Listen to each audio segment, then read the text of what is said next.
Hello and welcome students. In this module, we will proceed further with the chapter Climate of India.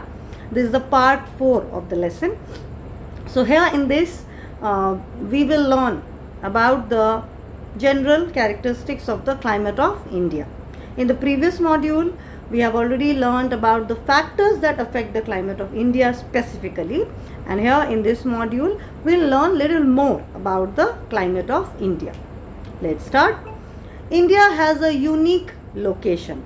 So India has a very unique location. Let's see in the map. This is the location of the country. If you see, the equator is passing from the south of India, and Tropic of Cancer is passing from almost the center. We can say 2/3 of the country lies above the Tropic of Cancer, because in northern part of India is very wide and it occupies a larger surface area, whereas South India has a tapering shape. So it becomes narrow towards the south and it is about 1/3 of the country. So above Tropic of Cancer lies 2/3 of the country experiencing subtropical climate, and below Tropic of Cancer the country experiences tropical climate because it is in the torrid zone. So variety of climatic conditions prevail in different parts of the country because of its unique location. So children, location plays a very important role in the climate of India.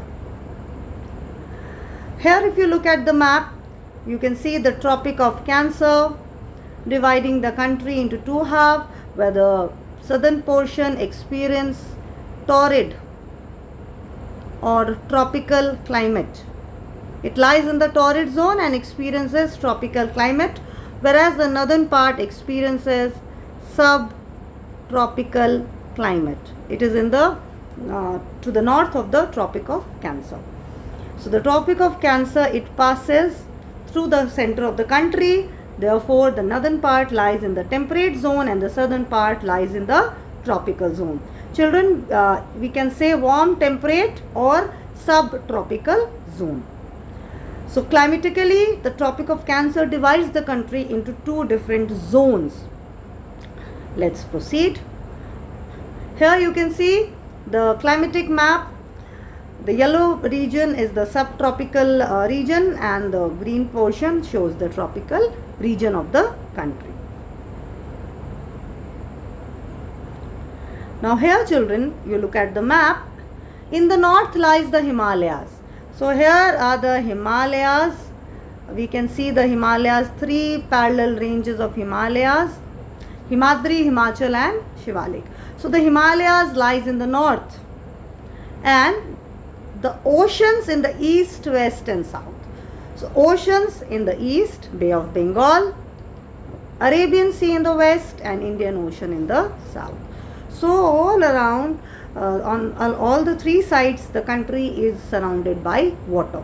So students, definitely the Himalayas, the presence of Himalayas in the north and the water bodies along all the three sides, it has a very important impact, very significant impact on the climate of India, and we'll learn about it later. Now the shape of the country. If you see, India is very broad in the north, and if we move towards the south, it has a tapering shape. You can see it is becoming narrow. So this shape of the country plays a very important role in modifying its climate. I'll just explain you with an example.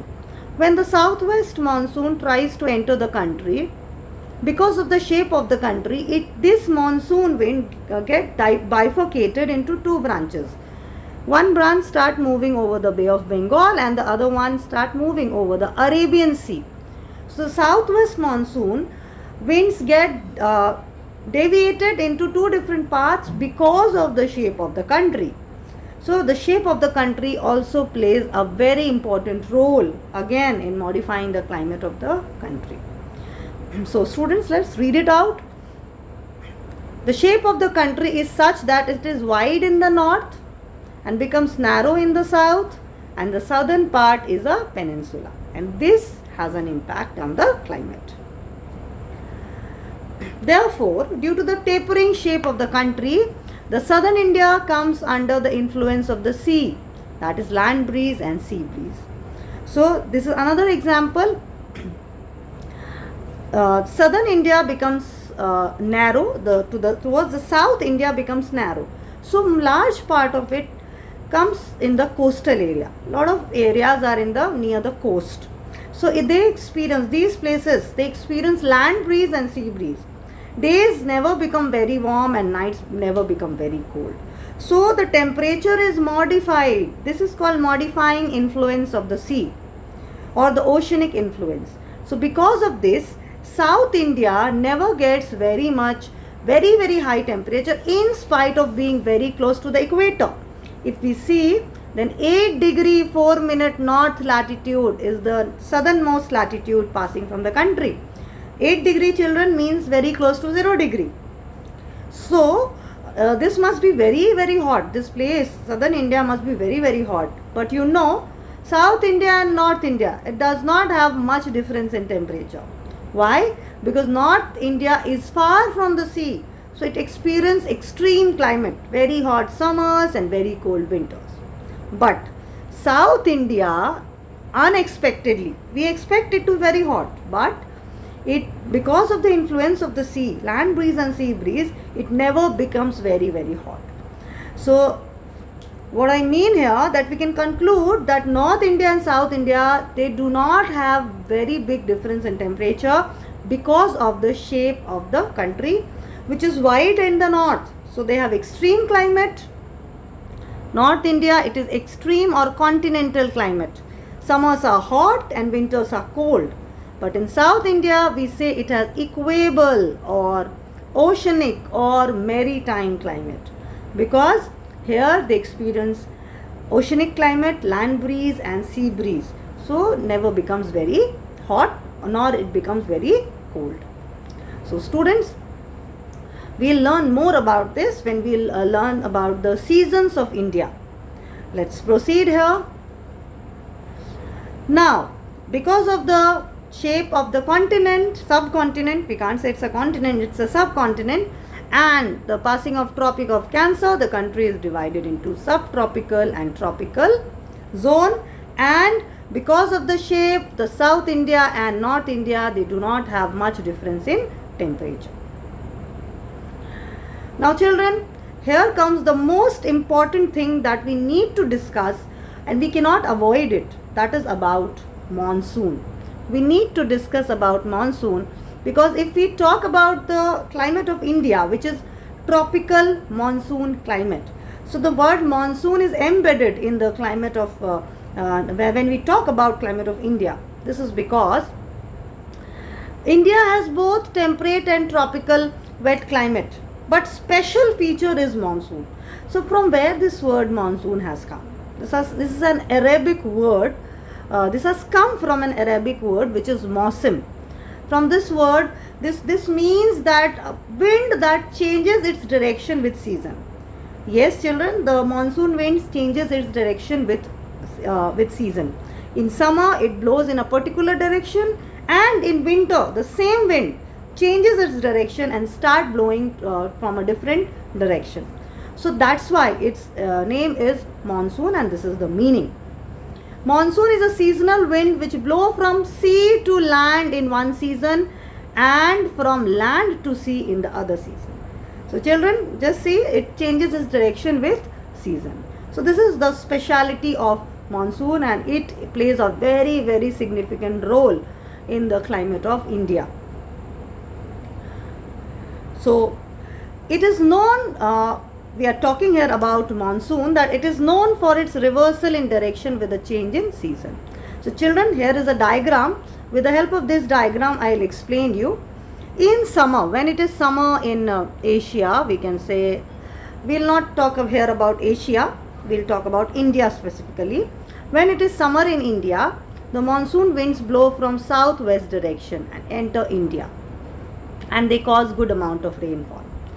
In winter, these winds blow from northeastern direction. You can see they are blowing, and they blow from land to sea. So they are dry, but during summer they blow from sea to land, so they are moist. Children, if don't get confused by seeing this position, this is for some time it blows over the sea, otherwise it blows from land to sea. Therefore, in winters the monsoon winds are dry, they do not cause rainfall, whereas in summer they cause rainfall because they take a lot of moisture from the sea, and when they enter the land they cause rainfall. Children, the motive of showing this diagram is to prove that they change their direction with a change in season. Students, you can see the southwest monsoon. Here, the last diagram, we are talking about this southwest monsoon. So, I have put a separate map for that. See how they are entering the continent, and because of the shape, they have got divided into two different branches, the Bay of Bengal branch and the Arabian Sea branch.